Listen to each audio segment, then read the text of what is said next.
Hello everyone, কেমন আছেন সবাই? আজ আমি আপনাদেরকে দেখাতে চলেছি রাস্তার ভিতর যেতে যেতে একটা দোকান আমার নজরে পড়লো। দোকানের আকর্ষণ দেখার জন্য আমি দোকানে নামলাম। দোকানে গিয়েছিলাম সামান্য কিছু পেঁয়াজুর মতো কিছু খাবার কিনতে, কিন্তু গিয়ে আপুটার সঙ্গে আমি কিছুক্ষণ কথা বললাম ওনার আসলে কেন এই দোকানটা করে।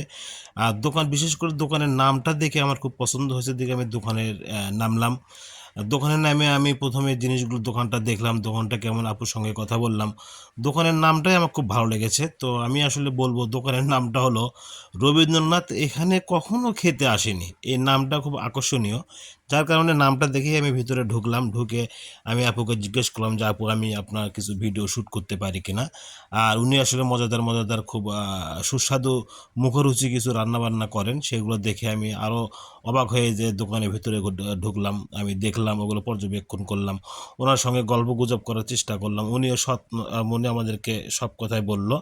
তো আসলে ওনার সাথে গল্প করতে করতে আমাকে এতটাই ভালো ভালো লেগে গেল যে আসলে কথা না বলে পারলাম না। যার কারণে ওনাকে বললাম যে আপু, আমি আর সঙ্গে কিছুক্ষণ কথা বলবো। তো বাদ বাকি কথাগুলো ওনার মুখ থেকে শুনুন যে আসলে কেন করে। আপনার বাসা তো এই জায়গাতে না? জি, আমার এখানে শ্বশুর বাড়ি বগুড়াতে, শ্বশুর বাড়ি বগুড়াতে, বাবার বাড়ি। আমি 2018 সাল থেকে অনলাইন ক্যাটারিং সার্ভিস করি আর কি, অনলাইন। ও আচ্ছা, অনলাইনে পাশাপাশি এটা আপনি কি অফলাইনও করতেছে? অনলাইনে রিসেন্ট আমি এটা নিজে দোকানটা নিয়েছি সময় কাটানোর জন্য, প্লাস আপনাদেরকে সেবা দেওয়ার জন্য। মাশাআল্লাহ, না আমি এই মানে বর্তমান যুগে এত এত ভেজালের ভিড়ে সবাই একটু হোমমেড খাবার খাক, সবাই একটু স্বাস্থ্যকর খাবার খাক। দেখেন আমি ইনটেক তেল দিয়ে সব কিছু রান্না করছি। আমার মনে হয় যে আমি যে কটা দিন বিজনেস করছি, আমি একটাই জিনিস পাইছি সবার থেকে, এই আমার এখানে একটু ফ্রেশ খাবার পাবো। আমি একজন উদ্যোক্তা এবং মহিলা উদ্যোক্তা। আমার শত বাধা বিপত্তি পেরিয়ে আমি শুধু আপনাদেরকে সেবা দেওয়ার জন্য এখানে বসছি। আমার এটা ভালো লাগে। আপনার কথা কাজ করে কিন্তু প্রয়োজনে না।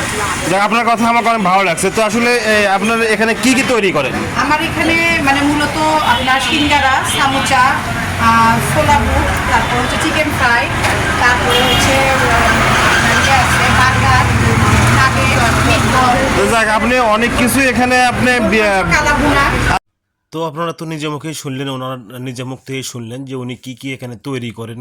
আসলে আমার খাবারগুলো খুব সুস্বাদু লেগেছে, মুখরুচি খাবার। আর উনি আসলে খুব সুন্দরভাবে ঘরোয়া পরিবেশে জিনিসগুলো তৈরি করেন, ইনটেক তেল দিয়ে তৈরি করেন। আমাকে খুব মজাদার দিয়েছে খাবারগুলো।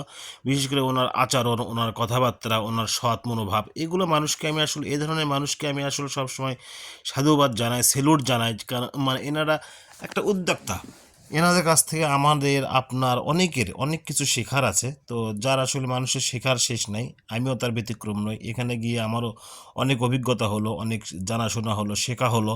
আপুটা খুব সুন্দর। তো ব্যবসা বাণিজ্য স্বাধীন, উনি সেই মনোভাব নিয়ে ব্যবসা বাণিজ্য পরিচালনা করেন। অনেক কাস্টমার এখানে আসেন, আমি অনেকের সঙ্গে কথাও বলেছি। ওনার ওপরে সবাই খুশি, ওনার আচার ব্যবহার, ওনার পরিবেশন করা। তো এখানে অনেক ধরনের খাবার পাওয়া যায়, আপনারা যদি খাবার খেতে চান অবশ্যই এখানে যাবেন। তো আমাকেও খুব ভালো লেগেছে। আমি যদি মাঝে মাঝে ওই দিকে যাই, আমি অবশ্যই দোকানে যাব, খাবো। বিশেষ করে ওনার কথাবার্তা, ওনার আচরণ, ওনার রান্না করার পরিবেশটা আমাকে মুগ্ধ করেছে। আর আমি এখানে এই জন্যই যাবো যে এই ধরনের মানুষকে আমি সর্বদা সম্মান জানাই, সর্বদা সেলুট জানাই। তো এনাদের কাছ থেকে আমি যতটুকু শিখলাম, এটা আমার সারা জীবন আমি কৃতজ্ঞ থাকবো ওনার কাছে।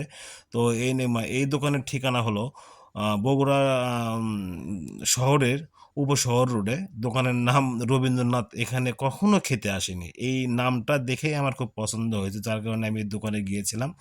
তো আসলে কি আর বলবো, ওনার কথা, ওনার কথায়, ওনার আচরণে আমি মুগ্ধ, আমার পরিবারের সবাই মুগ্ধ। তো আমি আসার পথে ওনার কাছ থেকে আমি কিছু টাকার প্রোডাক্ট কিনেছি, যেমন সামোসা সরি সিঙ্গারা কিনেছি, পেঁয়াজি কিনেছি। উনি আমাকে চা খাওয়ালো, পানি খাওয়ালো, অনেক কিছু খাওয়ালো, আপ্যায়ন করলো। আসলে মানুষ মানুষের জন্য, মানুষের ব্যবহার, মানুষের আচরণ সব কিছুই মানুষকে প্রমাণ করে তার বংশ পরিচয়। তো ভিডিওটা যদি ভালো লেগে থাকে, এ পর্যন্তই শেষ। সবাই ভালো থাকবেন, সুস্থ থাকবেন। আসসালামু আলাইকুম।